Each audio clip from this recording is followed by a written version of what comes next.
یہاں سے یہ مختلف اس دوران رسول اللہ صلی اللہ علیہ وسلم جو اقدامی جہاد کر رہے ہیں، یہ بنیادی طور پہ فتح مکہ کا پیش خیم ہے کہ علاقوں میں دبدبہ بیٹھ جائے۔ غزوہ بنی لحیان بھی اسی سلسلے کی کڑی ہے۔ رسول اللہ خود، یہ سریہ نہیں ہے، رسول اللہ صلی اللہ علیہ وسلم خود اس غزوے میں شامل ہوئے۔ 200 کے ساتھ رجیع کے واقعے کی تفصیل آپ کے سامنے رکھی تھی، جہاں پہ صحابہ سے غداری بھی، رسول اللہ اس علاقے پہ جا کے ان کے لیے مغفرت کی دعا بھی کرتے ہیں۔ لیکن رسول اللہ کے 200 لشکریوں کی آمد کو سن کے سب بھاگ گئے۔ تو رسول اللہ صلی اللہ علیہ وسلم نے اس کے علاوہ فدق میں حضرت علی کو بھیجا کہ جاؤ فلاں جو یہودی ہیں وہ بنو سعد کی اور بنو عبداللہ کی مدد طلب کر رہے ہیں۔ حضرت علی اس بات کی کھوج لگانے کے لیے راتوں کو سفر کرتے رہے کہ کیا واقعی بنو عبداللہ یا بنو سعد کے لوگ یہودیوں کے ساتھ کوئی پیکٹ کر رہے ہیں۔ ایک رات چھاپا مار کاروائی کے اندر ایک شخص، ایک جاسوس کو حضرت علی نے پکڑ لیا۔ یہ جو سریہ یہ حضرت علی کی قیادت میں تھا۔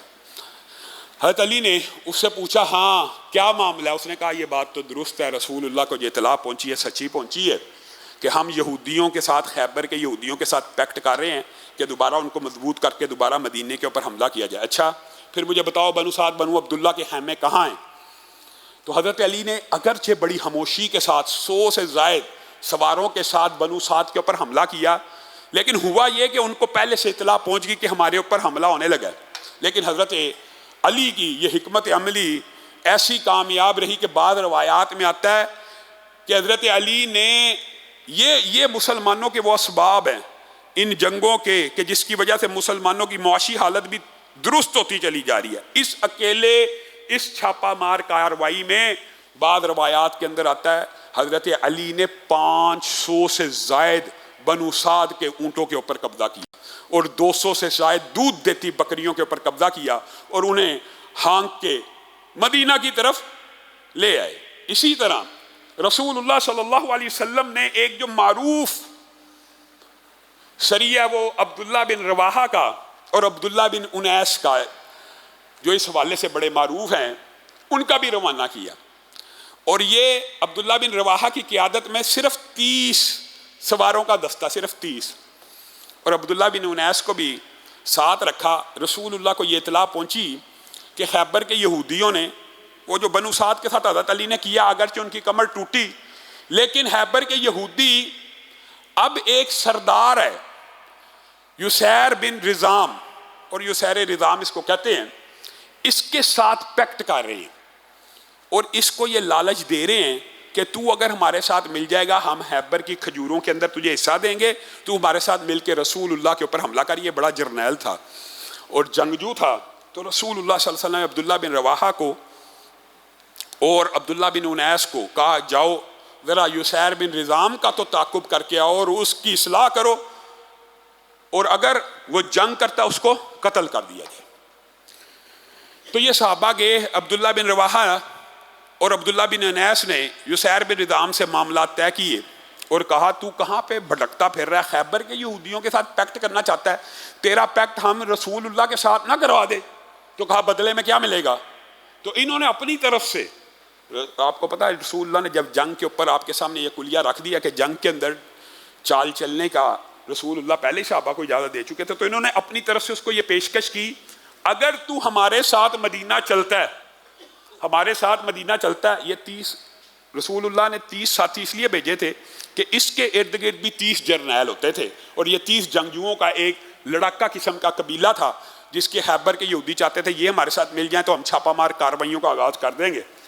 تو رسول اللہ نے 30 سواروں کو جب بھیجا تو اس کو یہی آفر کی اگر آپ رسول اللہ سے مل جاتے ہیں تو ہم خیبر کی حکومت آپ کو عطا کر دیں گے، یعنی خیبر کی گورنری یہودیوں کی بجائے آپ کو دے دیں گے۔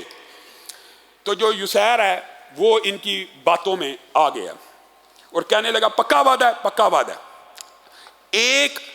ایک سوار کے پیچھے ایک یہودی بیٹھ گیا، 30 سوار یہ تھے اور 30 ہی وہ یہودی جو لڑاکا اور بڑے جنگجو اور بہادر تھے، ایک کے پیچھے ایک بیٹھ گیا۔ اب جب کچھ دور کرکرات السبار ایک جگہ کا نام ہے، وہاں پہ پہنچے تو یسیر کے ذہن میں یہ خیال آیا کہ یہ کہیں مجھے جھوٹ بول کے یا کسی طریقے کے ساتھ اور کسی پلاننگ کے ساتھ تو رسول اللہ کے پاس نہیں لے کے جا رہے.